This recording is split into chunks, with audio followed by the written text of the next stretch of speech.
That's not our food.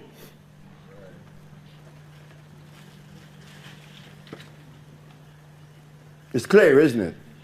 Of course it is. It's very clear. So yes, so when you go abroad and you tell folks, when I met Dr. Sebi, I heard him say he cure AIDS. How do you cure AIDS? He removed the mucus from the system and built the body back up. But they say what? It's virus. No, never been. It's mucus.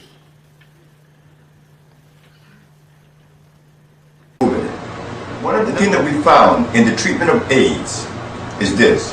Two things we have to do simultaneously. One of them is to remove the cause of the presence of the mucus, which there is something in the intestines that need to be removed.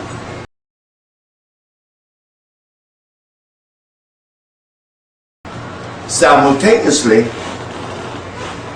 we have to nourish the body back to health, which requires two substances. It's a compound of calcium and the other is iron. But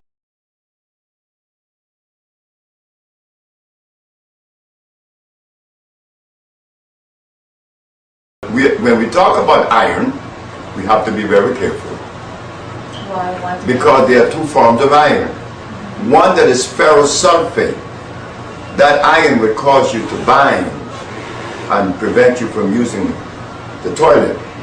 More iron is a good one. But the other iron is a vegetable iron, one that is obtained from plants, such as the sarsaparilla, the burdock, the yellow dock, such as the one that we get from Honduras, the guaco, the contrivo, the hombre grande. All these herbs are heavily laden with iron. Upon giving this to the patient, you will see that the condition will be changing immediately. One patient was reversed in 17 days. That the way that Dr. Sebi cures AIDS is that he cleansed the human body. He cleansed the mucus out of the body. But in the process of cleansing, we have to replenish the minerals that has been lost by the presence of the acid state. It was easy. This isn't scientific, but it's so difficult because the physician says there is no cure for AIDS. And we have to believe the physicians because he was never challenged.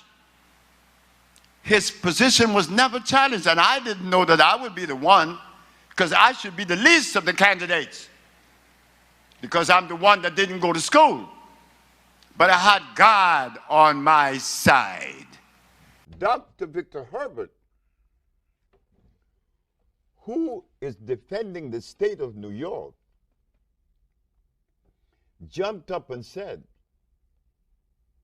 what about AIDS? You and your one disease theory? I said, Your Honor, this doctor is saying that I believe in a theory. I am the last individual on earth that could believe in a theory. I do not lend myself to theories or philosophy. Either I know or I don't know. Okay. He's talking about theories. Yeah.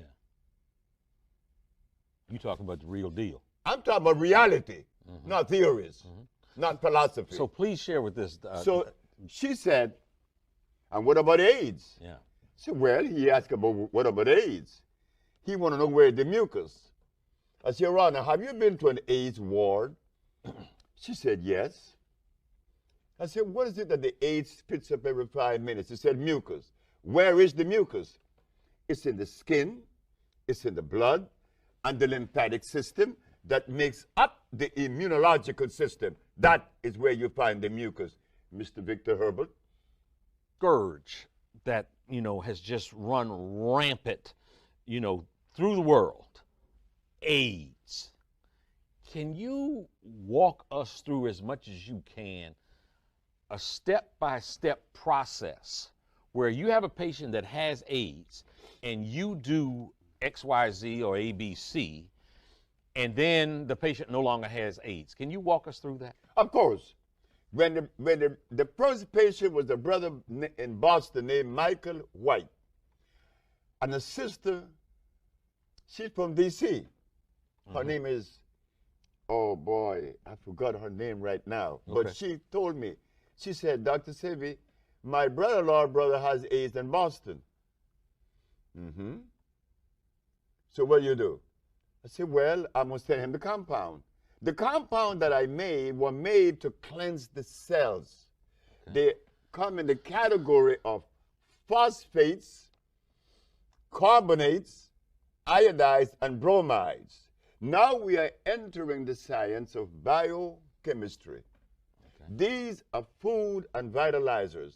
I remove from the man's diet lactose, uric acid, and carbonic acid, milk, starches, and meat. By removing these things from his diet and then cleansing his cells, he began to see recovery in 24 hours. And so it went. They kicked him out of the hospital 2 weeks later. Memorial Hospital in Boston, Dr. Bonanno. Then there was a young man in D.C., Zelma Peterson is her name. Zelma Peterson. Yeah.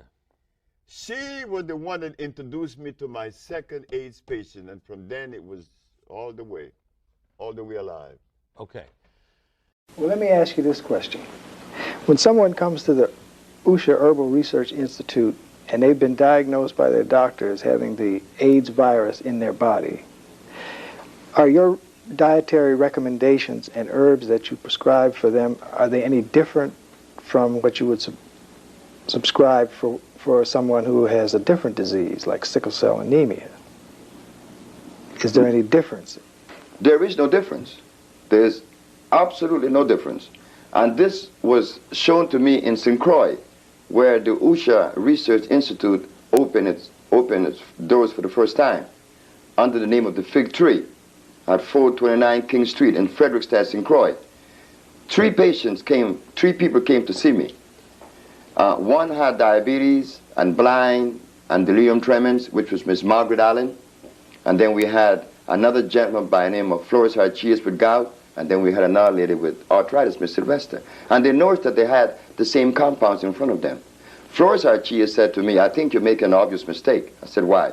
He said, because I didn't come with the diseases that all these other people have. One is blind and diabetic and delirium tremens. I do not have that, but I have the same bottles they have. Sure. I have to cleanse the body. Whether you have AIDS, blindness, diabetes, or whatever disease, the cells are now obstructed with mucus. Like in the case of AIDS, the only thing I have to do is to give you an increased dosage of lympholine that is going to revitalize the lymphatic system. Sure, it is the same treatment. There's the cleansing, an intracellular cleansing coupled by the African biomineral balance. This is for every pathology or irritation presented. Yes, we give the same treatment.